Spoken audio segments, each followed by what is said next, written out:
dengan Anda semua, walaupun ya kita masih tetap dalam keadaan terbatas, dipisahkan oleh ruangan. Kita tidak bisa bersama-sama hadir dalam sebuah ibadah, sebuah pertemuan. Namun baiklah, pada saat ini pun kita masih tetap meyakini bahwa melalui media ini Tuhan juga berkenan menyatukan kita. Baik Ibu Bapak yang dikasihi dan mengasihi Tuhan Yesus, khususnya Jemaat GKI Mangga Besar dan juga Jemaat GKI Kalideres, pada saat ini kita akan membahas sebuah tema, yaitu meneladani kesabaran Tuhan.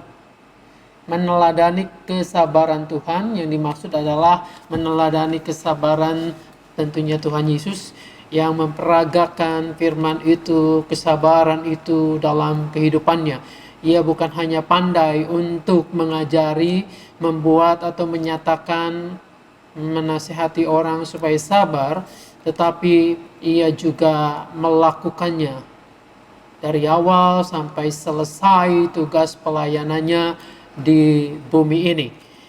Firman Tuhan yang akan bersama-sama kita gumuli pada saat ini terambil dari 1 Petrus pasalnya yang ketiga. 1 Petrus pasalnya yang ketiga, ayatnya yang ke-13 sampai 22. Saya akan membacakan bagian firman Tuhan ini, namun marilah kita bersama-sama terlebih dahulu berdoa. Bapa di dalam sorga, pada saat ini kami bersyukur untuk setiap kesempatan yang boleh kami alami dalam kehidupan kami, termasuk di dalamnya kesempatan di mana kami membahas, menggumuli, mempelajari firman Tuhan. Roh-Mu yang kudus kiranya menolong kami semua supaya apa yang kami baca, apa yang kami pelajari dapat kami lakukan dalam kehidupan kami hari lepas hari. Hamba-Mu dalam kelemahan keterbatasannya, Engkau yang menolongnya supaya ketika ia berbicara, menyatakan firman Tuhan dapat disampaikan sesuai dengan apa yang Engkau ingini bagi kami kini dan di sini. Bapa di surga, berkatilah kami, berfirmanlah, karena kami semua siap untuk mendengar, mempelajari dan melakukannya. Dalam nama Tuhan kami Yesus Kristus kami berdoa kepada Bapa di surga. Amin. Lembaga Alkitab memberi judul perikop kita pada saat ini 1 Petrus pasal 3 ayat 13 sampai 22 itu, menderita dengan sabar. Dan siapakah yang akan berbuat jahat terhadap kamu jika kamu rajin berbuat baik? Tetapi sekalipun kamu harus menderita juga karena kebenaran, kamu akan berbahagia. Sebab itu janganlah kamu takuti apa yang mereka takuti, dan janganlah gentar. Tetapi kuduskanlah Kristus di dalam hatimu sebagai Tuhan. Dan siap sedialah pada segala waktu untuk memberi pertanggungan jawab kepada tiap-tiap orang yang meminta pertanggungan jawab dari kamu tentang pengharapan yang ada padamu. Tetapi haruslah dengan lemah lembut dan hormat, dan dengan hati nurani yang murni, supaya mereka yang memfitnah kamu karena hidupmu yang saleh dalam Kristus menjadi malu karena fitnahan mereka itu. Sebab lebih baik menderita karena berbuat baik, jika hal itu dikehendaki Allah, daripada menderita karena berbuat jahat. Sebab juga Kristus telah mati sekali untuk segala dosa kita, ia yang benar untuk orang-orang yang tidak benar, supaya ia membawa kita kepada Allah. Ia yang telah dibunuh dalam keadaannya sebagai manusia, tetapi yang telah dibangkitkan menurut roh. Dan di dalam roh itu juga ia pergi memberitakan Injil kepada roh-roh yang di dalam penjara, yaitu kepada roh-roh mereka yang dahulu pada waktu Nuh tidak taat kepada Allah, ketika Allah tetap menanti dengan sabar waktu Nuh sedang mempersiapkan bahtera, di mana hanya sedikit, yaitu 8 orang yang diselamatkan oleh air bah itu. Juga kamu sekarang diselamatkan oleh kiasannya, yaitu baptisan. Maksudnya bukan untuk membersihkan kenajisan jasmani, melainkan untuk memohonkan hati nurani yang baik kepada Allah oleh kebangkitan Yesus Kristus yang duduk di sebelah kanan Allah setelah ia naik ke sorga sesudah segala malaikat, kuasa dan kekuatan ditaklukkan kepadanya. Sampai di sana yang berbahagia, setiap kita yang mau mendengarkan firman Allah, memelihara tentu dengan melakukannya. Haleluya. Saudara-saudara yang dikasihi dan mengasihi Tuhan Yesus, saya kira tema kesabaran, sabar di dalam menanggung penderitaan, bukanlah nasihat atau tema yang asing. Saya mengingat waktu kecil pun orang tua kami selalu mengajarkan kepada anak-anaknya untuk sabar. Orang sabar katanya dikasihi Tuhan. Orang sabar pasti akan menemukan yang terbaik, akan ditolong, diberkati oleh Tuhan. Namun ada kalanya kita bertanya, sampai di manakah kesabaran itu? Harus seperti apakah kita menanggung kesabaran itu? Dan kita juga seringkali mendengar kesabaran orang, kesabaran manusia ada batasnya, katanya. Ungkapan ini tentu ketika orang merasa dirinya tertekan, merasa dirinya tidak kuat lagi, lalu ingin memberontak, ingin melawan. Saudara yang dikasihi dan mengasihi Tuhan Yesus, siapa sih orang yang mau menderita, yang mau hidup susah, yang mau hidup sulit? Tentu setiap orang mendambakan hal-hal yang menyenangkan, menggembirakan. Tidak ingin menderita. Dan bukankah ada begitu banyak orang yang melakukan kehidupan, kewajiban keagamaan? Oleh karena salah satunya motivasinya adalah untuk menghindari penderitaan. Percaya kepada Tuhan, mengikuti jalan-jalan Tuhan, melakukan apa yang tertulis di dalam kitab suci.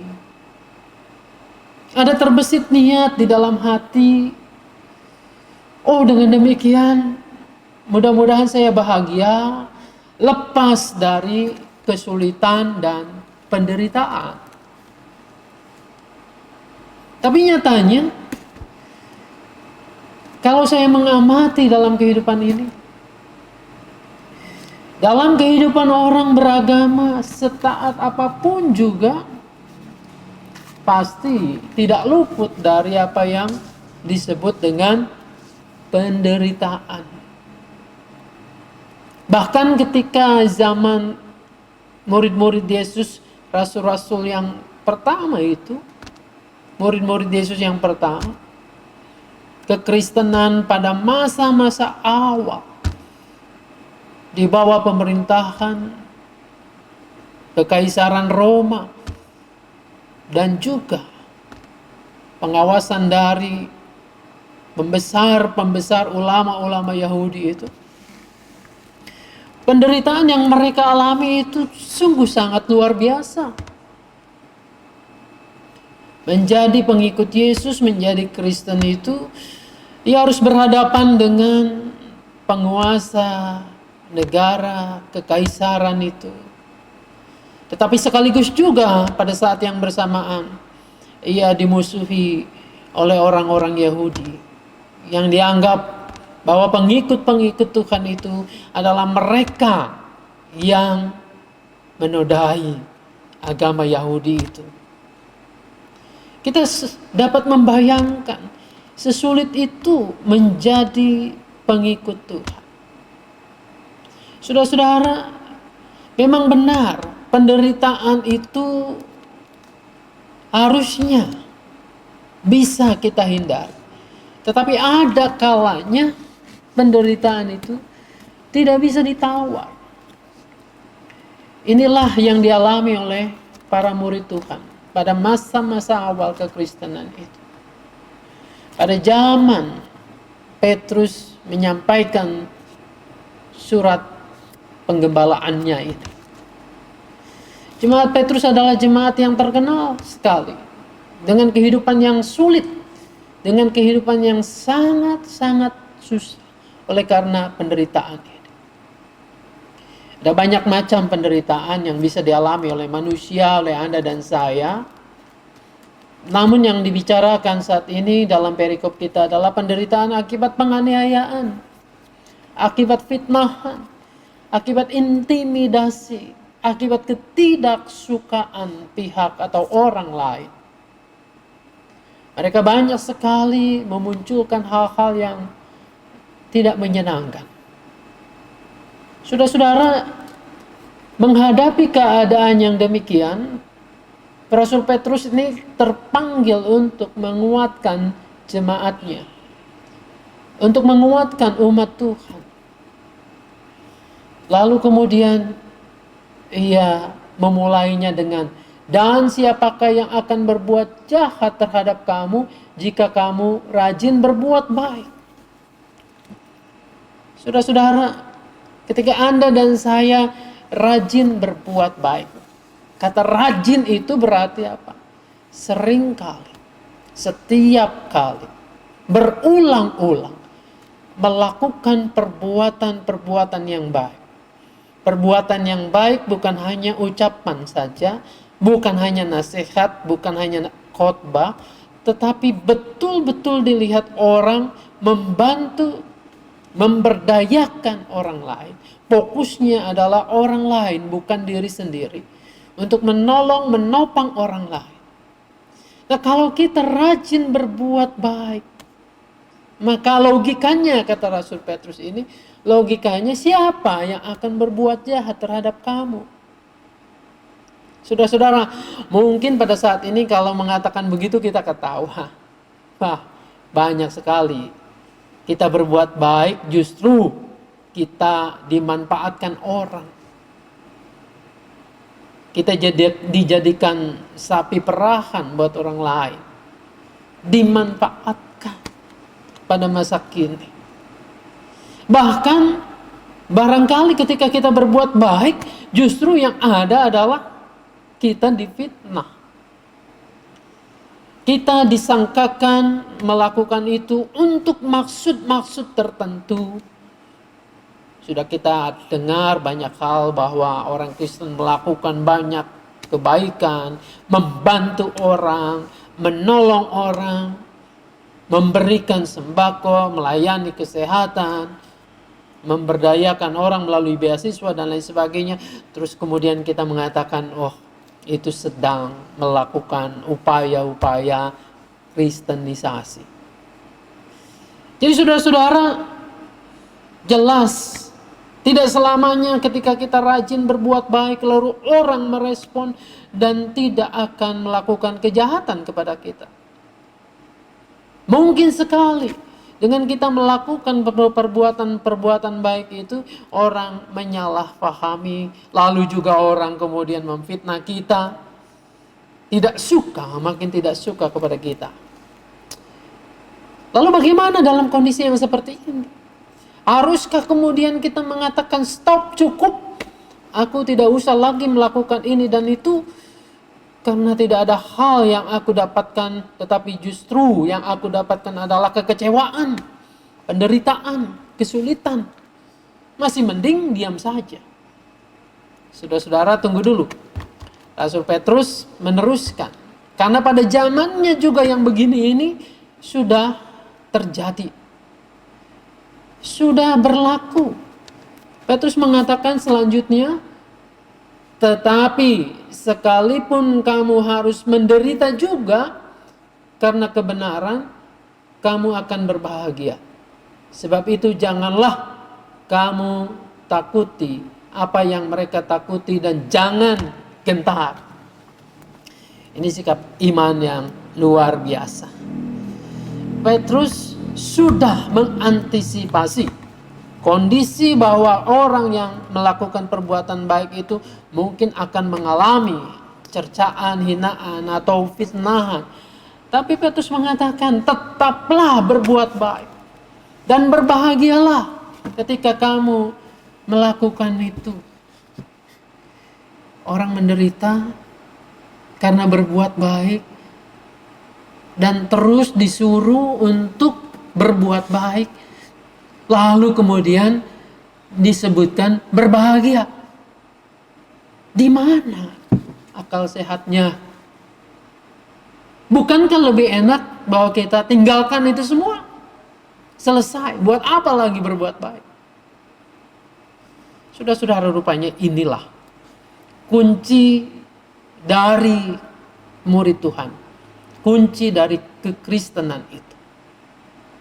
Bahwa ketika kita melakukan perbuatan baik, lalu difitnah dan kemudian kita menderita, justru disitulah dikatakan berbahagialah. Kenapa? Pertama, karena ini adalah kasih karunia.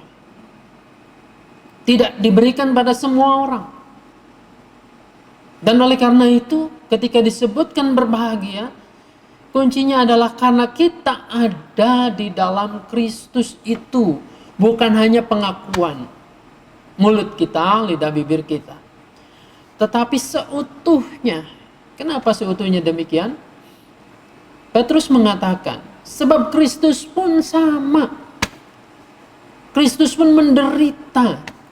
Oleh karena ia berbuat baik, oleh karena ia melakukan sesuatu, menerjemahkan firman Allah itu menjadi hidup, menghadirkan kasih itu nyata, kasih itu bisa dilihat, diraba, dirasakan.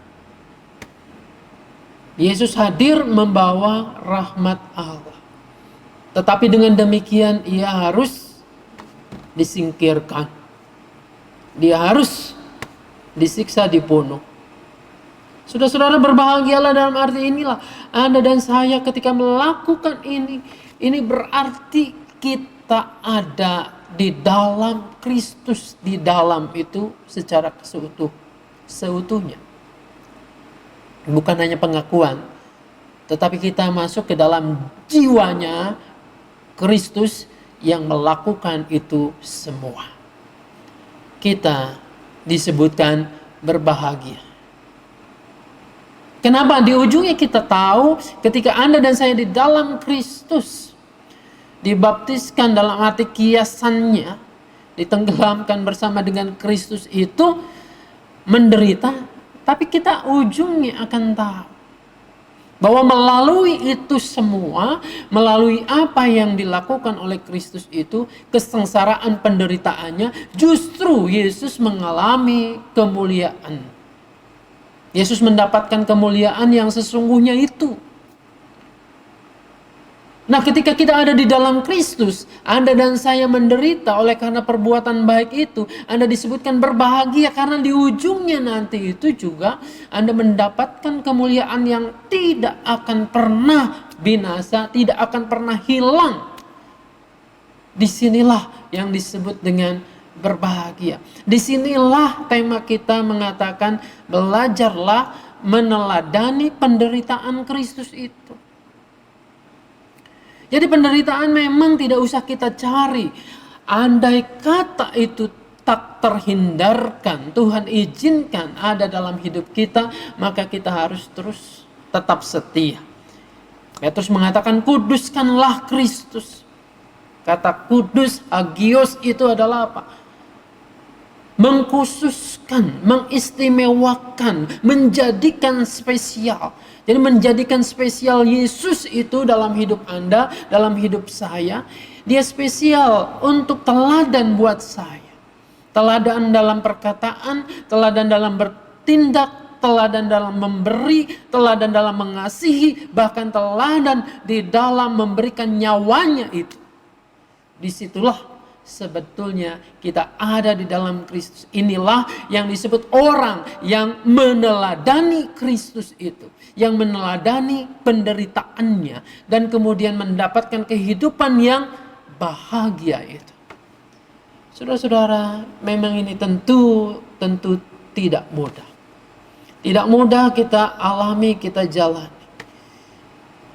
Namun bukan berarti bahwa yang tidak mudah itu tidak bisa kita lakukan. Kita ingat bahwa minggu lalu kita diingatkan bahwa Tuhan Yesus memberikan rohnya yang kudus itu untuk menolong kita, untuk menguatkan kita agar bisa melakukan kesaksian itu betul-betul. Kesaksian itu nyata di dalam hidup ini. Jelas memang hidup ini tidak mudah. Dan itu Tuhan tahu, maka Ia memberikan penolong untuk kita semua, untuk Anda dan saya. Maka tidak ada alasan buat kita mengatakan bahwa ini tidak mungkin buat kami. Ini susah, ini sulit. Kita belum melakukannya. Saudara-saudara, lakukanlah dengan keyakinan bahwa Yesus itu menolong kita. Rohnya yang kudus itu mendampingi kita, memegang kita untuk melakukannya. Kini yang diperlukan dari kita adalah bahwa semangat untuk menyambut, untuk sedia. Ya Tuhan, kami sedia untuk meneladani Engkau.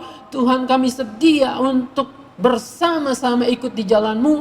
Dan kami setia untuk bisa menghadirkan cinta kasih itu walaupun melewati jalan penderitaan ini. Saudara-saudara, itulah yang diminta oleh Tuhan.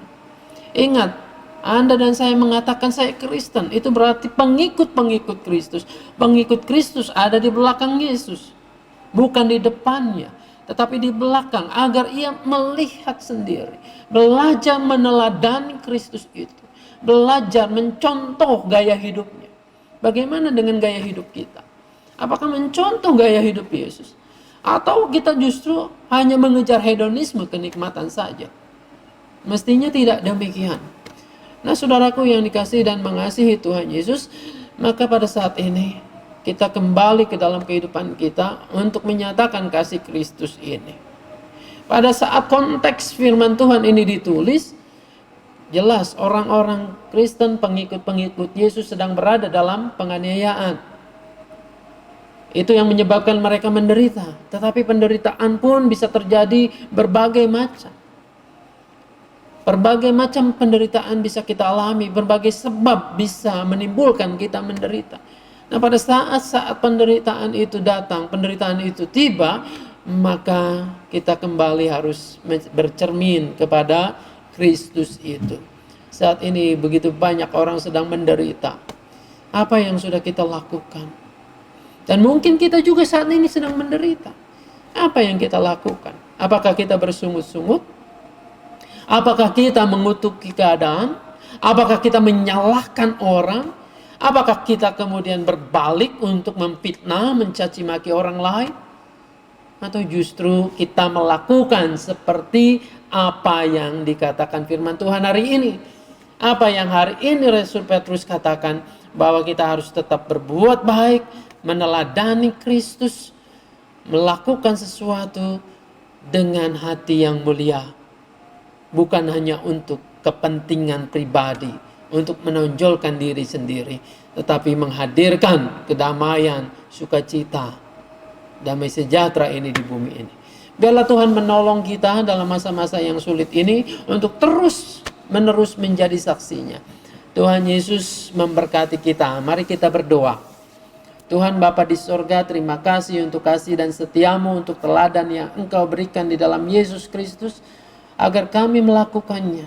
Walaupun kami begitu banyak mengalami hal-hal yang sulit, penderitaan dan seterusnya, tapi rahmat Tuhan pastilah lebih besar. Engkau yang menguatkan kami, yang memberikan Roh-Mu yang kudus, agar kami hidup dalam kesaksian yang benar, agar kami dapat melakukan firman ini. Bapa di surga, kami berdoa untuk setiap sanak saudara kami, bahkan mungkin kami sendiri yang pada saat ini mengalami begitu banyak hal-hal yang tidak menyenangkan, mengalami penderitaan dan kesulitan. Biarlah Tuhan juga yang menolong untuk kami dapat mengatasinya. Kami percaya bahwa Tuhan tidak tinggal diam. Inilah ya Bapa doa kami, ampuni yang tidak seturut dengan kehendak-Mu, biarlah yang terjadi adalah rencana dan kehendak Bapa. Di dalam nama Tuhan kami Yesus Kristus kami berdoa kepada Bapa di sorga. Amin. Kasih Tuhan mengiringimu dan sayapnya melindungimu. Tangan Tuhan pegang di dalam hidupmu. Majulah dalam terang kasih-Nya. Tuhan Yesus memberkati.